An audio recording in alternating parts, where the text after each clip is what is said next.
Hey, what's going on, guys? My name's Eve Cade. Welcome to the channel, and today I want to talk about Hi-Fi Rush, this new game from Xbox Game Studios and Bethesda, and why it's such a major part of Microsoft's strategy going forward. Now, for those who don't know, Hi-Fi Rush was obviously released on the day of the Microsoft Bethesda Developer Direct. You know, it's a new action rhythm game developed by Tango Gameworks, who's a studio under Bethesda, and a lot of comparisons to this game when it was showcased and obviously released were based around the fact it looks like Jet Set Radio, and obviously it's got a great soundtrack like Jet Set Radio. So people were, oh, it's a secret Sega game, and it's not.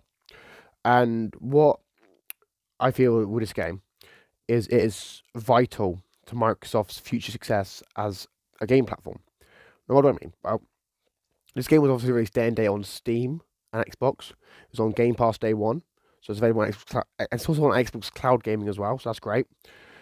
So you got many different ways of playing it, if you want to play it.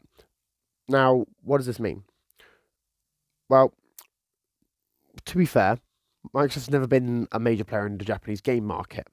No one's ever really bothered in Japan with Xbox products, and believe it or not, this generation is actually the best generation they've had in Japan so far, according to Microsoft sales and according to what Pure Xbox has reported. Now, Hi-Fi Rush matters in this case because it's made by a Japanese studio. For those of you who don't know, Tango Gameworks, the developer of Evil Within and Ghostwire Tokyo, is actually based in Japan.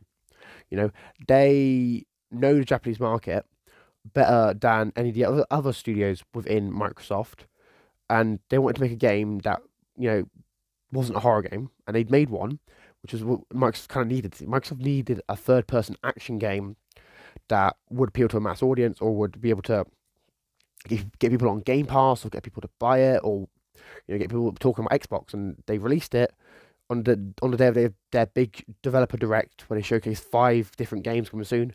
And this game was a game that we didn't even know existed.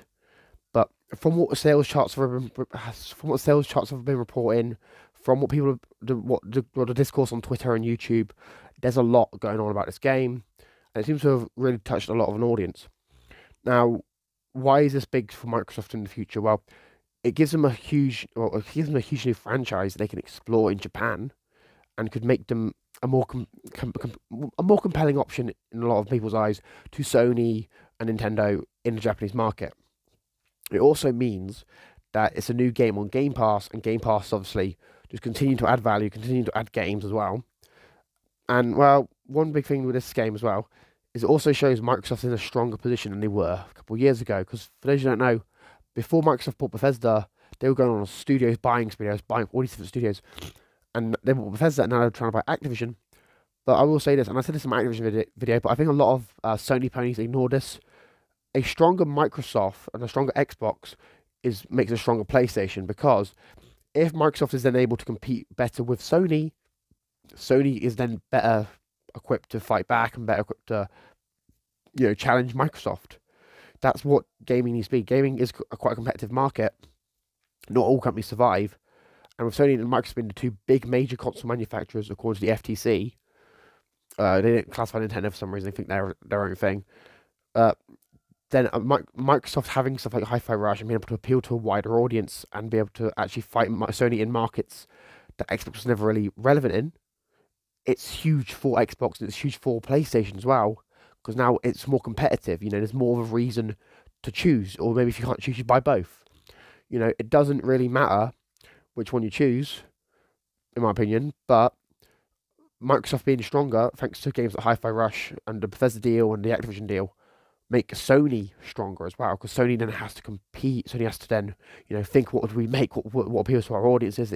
Everyone gets more experimental, makes different games and different franchises and new IPs, and everybody wins.